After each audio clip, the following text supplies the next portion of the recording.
আসসালামু আলাইকুম। সম্মানিত দর্শক, একটি হাস্যকর ঘটনার জন্ম দিয়েছে জামাতিরা। স্বাধীনতার 54 বছর পরে এসে তারা জাতির কাছে ক্ষমা চেয়েছে যদি ভুল হয়ে থাকে তাদের 1971 সালের যুদ্ধাপরাধ করাটা যদি তাদের ভুল হয়ে থাকে, সেখানে তারা যদি কিন্তু প্রশ্ন রেখেছে। মানে তারা এখনও শিওর না যে সেটা যে ভুল ছিল বা সেটা যে অপরাধ ছিল, তারা এখনও শিওর না। যাই হোক, এখন তারা ক্ষমতার জন্য পাগল হয়ে গেছে, ভোটের জন্য পাগল হয়ে গেছে, তাই তারা 71-এর যুদ্ধাপরাধের জন্য ক্ষমা চেয়েছে। এখন কথা হলো, আপনারা যে ক্ষমা চেয়েছেন, এই 54 বছর ধরে আপনাদের কর্মীরা তো আমাদেরকে গালাগালি করেছে আপনারা নাকি 71-এ ভুল ছিলেন না, আপনারাই নাকি সঠিক ছিলেন। তো আপনারা যদি সঠিক থাকেন, আপনারা যে ব্যাঠিক ছিলেন, এটা আমরা 54 বছর ধরে আপনাদেরকে যুক্তিতর্ক করেছি আপনাদের কর্মীদের সাথে, কিন্তু তারা আমাদেরকে যুক্তিতর্ক না বুঝিয়ে তারা আমাদেরকে গালাগালি করেছে। তো এই যে 54 বছর ধরে আমাদেরকে গালাগালি করলো, সেগুলোর মানে খেসারত এখন কে দিবে? আমরা গালি শুনলাম কেন তাহলে 54 বছর ধরে? আপনারা এতদিন পর আপনাদের কর্মীরা বললো যে আপনারাই নাকি সঠিক ছিলেন। তো আপনারা যদি সঠিক থাকেন তাহলে এখন আবার আপনারা ক্ষমা চাইবেন কেন?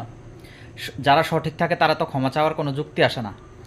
আপনারা ভুল ছিলেন বিধায় আপনারা ক্ষমা চেয়েছেন। এখন কথা হলো, আপনারা ক্ষমা চেয়েছেন, আপনারা যদি ভুল করে থাকেন তাহলে আপনারা ক্ষমার যোগ্য ছিলেন। তো আপনারা তো শুধু ভুল করেননি, আপনারা তো গণহত্যা করেছেন, আপনারা তো অপরাধ করেছেন, আপনারা তো অপরাধী, আপনারা তো শাস্তির যোগ্য, আপনারা তো শাস্তিপ্রাপ্য। আপনাদের শাস্তি দেওয়া ছাড়া আমরা আপনাদেরকে ক্ষমা করতে পারি না। আপনাদেরকে যদি ক্ষমা করা হয় তাহলে ভবিষ্যতে এরকম গণহত্যা আরও অন্যান্য দলও ঘটাবে, অন্যান্য সংগঠনও এরকম গণহত্যায় সামিল হবে। তাই গণহত্যার বিচার ছাড়া আমরা গণহত্যাকে ক্ষমা করতে পারি না। এটা আমাদের যারা শহীদ হয়েছে তাদের সাথে আমাদের বেইমানি হয়ে যায়, তাদের রক্তের সাথে আমাদের প্রতারণা হয়ে যায়। তাই আমরা আপনাদেরকে ক্ষমা করতে পারতেছি না।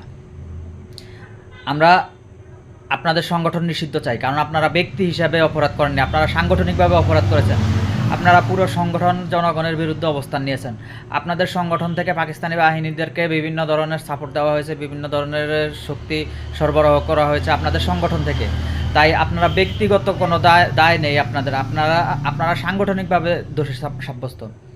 আপনারা যতদিন পর্যন্ত এই সংগঠন বাংলাদেশে রাজনীতি করবে ততদিন আপনারা এই দোষের খেসারত দিয়ে যেতে হবে, এই দোষের শাস্তি আপনারা পাইতে হবে।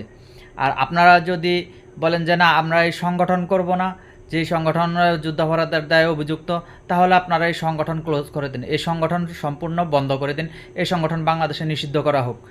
জামাত যেহেতু 71-এ যুদ্ধাপরাধের দায়ে অভিযুক্ত সংগঠন, তাই জামাতের সকল প্রকার কার্যক্রম নিষিদ্ধ করা হোক।